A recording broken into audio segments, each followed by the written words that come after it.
I don't want to marry someone who only makes $900 a month. There's no reply from my mother-in-law on the phone. Maybe she's stunned. Hello, are you there? I'm talking about the mother of a man who only earns $900 a month. What are you talking about? I'm saying Aaron only makes $900 a month from his part-time job. I think you might be missing a zero. No, I'm not. It's really $900 a month.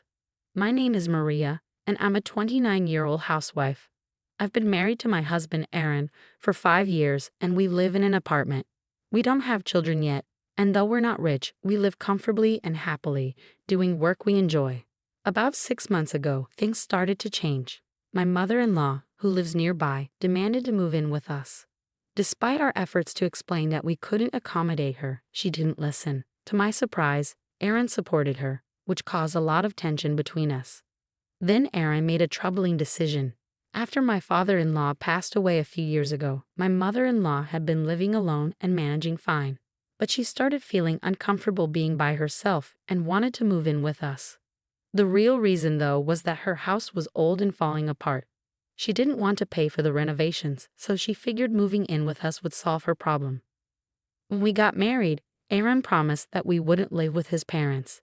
His parents' house is just a 10-minute drive away, so if she needs anything, we can easily go there. Also, I know my mother-in-law has never liked me and often makes sarcastic comments. If she moves in with us, she might become even more difficult. On top of that, she recently quit her part-time job and is now unemployed. If she moves in with us, we would have to cover her living expenses too, which we just can't afford right now. Despite this, my mother-in-law said, "Don't be so proud when my son supports you financially." I tried to explain that I work from home and Aaron doesn't support me financially, but she ignored me. She insisted that with Aaron's income, we could live comfortably, but we can't manage on his income alone. So I asked her if she knew how much Aaron makes each month. She replied confidently, "Of course. He's my son, and you're lucky he's well paid." Really? How so? If my husband's salary were really high, then a part-time job working just 3 days a week would pay well too, I said. My mother-in-law, acting superior, offered to handle the housework so I could focus on work. She then criticized me, saying, "You can't manage your finances well even though my son earns so much. Aren't you a big spender?" I responded, "No, I'm working hard every day and saving money. I'm not a spender." She then said, "Aside from money, this apartment is too small for 3 adults." When I mentioned that, she casually asked, "Do you want to move to a bigger place or buy a house?" Aaron, influenced by his mother, started to change his mind. I wondered if he couldn't stand up to her or if he actually wanted to live with her. He began to complain, telling me not to be so stubborn about his mother. He even said something that made me question his true feelings. "It's more enjoyable to live with my mother, isn't it?" Aaron asked. "What are you talking about?" "He says she'll take care of the housework for you. It would make things easier for you, Maria." Aaron seemed fully on board with the idea of moving in with his mother. I didn't know what to do. I tried to resist as much as I could, but out of frustration, Aaron took drastic action. While I was out for the day, he moved out of our apartment. When I came home that night and saw that his things were gone, I immediately called him. "Where are you? All your stuff is missing." "Yes, I moved out." "You moved out? Where did you go?" "I bought a house." "Bought a house? With what money?" Hello." It sounded like my mother-in-law was covering the phone. "Yes, that's right. My son and I will be living in the new house for a while. We might move in with you later if you change your mind. You probably can't even afford the rent there on your own. You better be sorry." "Okay, well, excuse me. Hello?" My mother-in-law kept making sarcastic comments, but I felt ridiculous and ended the call quickly. They bought a house? They must be lying. There's no way Aaron and my mother-in-law could afford a house with their finances. I don't know where they are, but they can do whatever they want. Honestly, I can live on my own without Aaron and manage financially. I was already paying the rent myself, so I'm not worried. I started seriously thinking about divorce. A few days later, I got a call from my brother. "Hey Maria, long time no talk. You know Aaron and his mother are at my house, right?" "What?" "My brother owns a house. After he bought it, he got transferred, and I've been managing the house since then." "Hold on a second." I immediately checked the safe in the bedroom. The key to my brother's house is missing. Tom, the key is gone. Did you call Aaron? No, I'm actually watching the house from outside. I'm sorry, Tom. It's a long story. I think I have a pretty good idea of what's going on. What should I do? We can call the police right away. Yeah, but they're your family. I don't think the police will intervene. That's true. I'm sorry. I'll handle it in a couple of days. Can I ask you to wait a bit? Okay, let me know if there's anything I can do to help. Thanks. As soon as I got off the phone with my brother, I called my husband. Oh, I hope you're feeling sorry by now. Why is my mother-in-law picking up? Where are you? Oh, you don't sound very sorry, do you? Where are you? I don't mean to tell you anything, my mother-in-law said smugly. You're desperate, aren't you? You don't want to give up your husband with a $9,000 monthly salary, she continued. $9,000 salary? Who were you talking about? Of course it's my son. A son with enough money to buy such a splendid house. Ha ha ha. I couldn't help but burst out laughing. What's so funny? She asked, sounding offended. Aaron said that if you don't listen to him, he's willing to divorce you. I see. Then divorce is fine, I replied calmly. How stubborn are you? If he dumps you, he won't be able to make it on your own, will you? Of course I will, I said confidently. I don't want a husband who only makes $900 a month.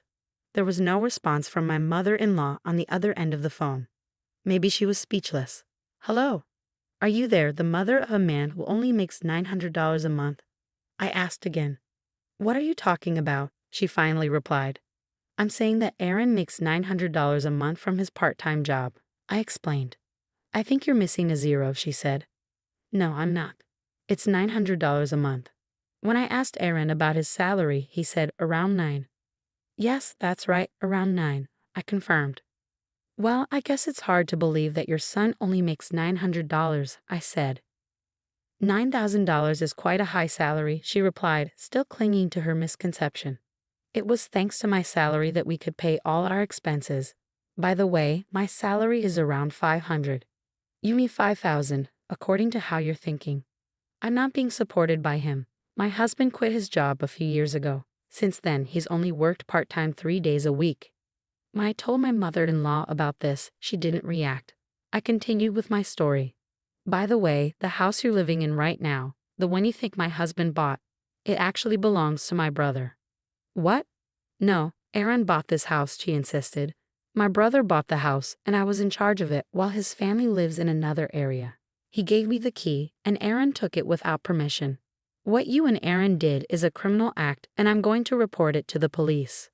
Wait a minute, my mother-in-law blurted out, clearly caught off guard. Okay, we'll leave, but please don't call the police. My mother-in-law hung up the phone, shouting.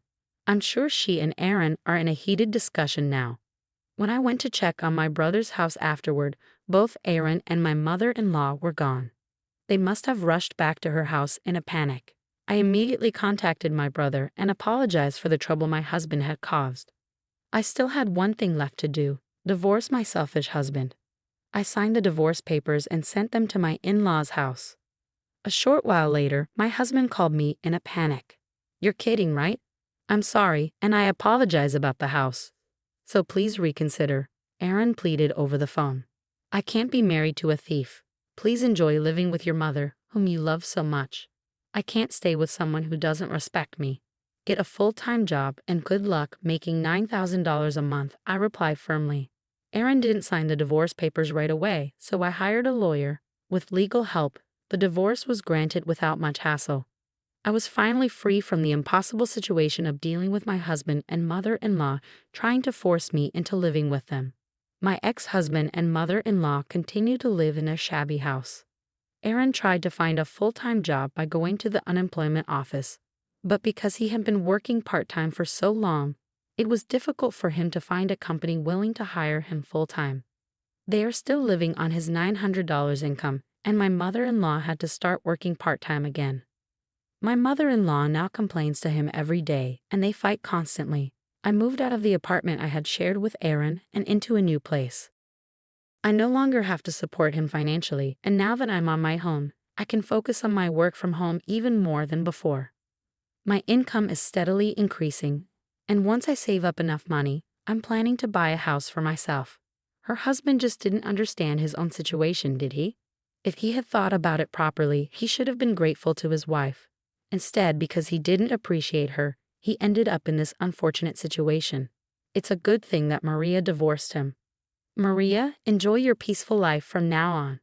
Thank you for watching. Please subscribe to the channel if you enjoyed this video. See you in the next one.